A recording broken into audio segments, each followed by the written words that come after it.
for XRP in particular, the reason that they've had, some apprehension in holding that asset is the volatility. So I think things need to be a high, stable value before they're actually willing to do that. So we'll see what transpires over the next week or two here.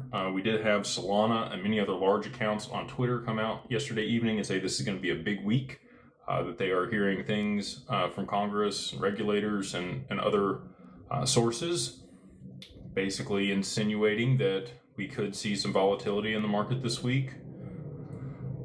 With all of the macro events currently, on the docket here, I don't think that that's out of the realm of possibilities, but we will see, what the week holds. It's only Monday.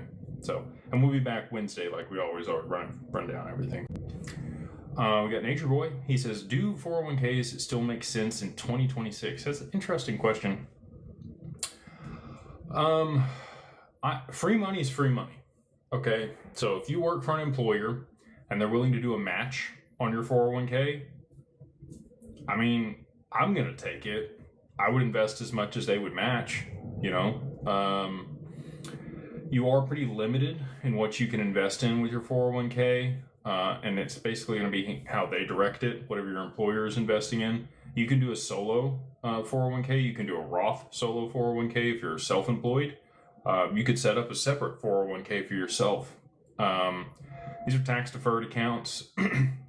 They are for retirement. The benefits are going to, be post 59 and a half years old.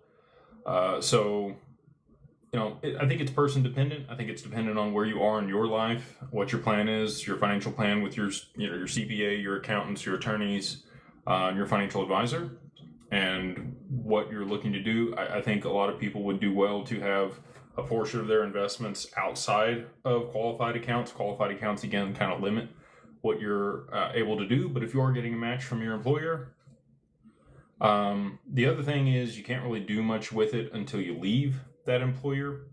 So if you had a 401k at a previous employer and you wanted to roll that to a self-directed IRA, I think that there's great options for that. And especially if you got the match while you were working for that previous employer, that might be a good option. So, look at that. And it's pretty easy to do wherever they were holding that 401k.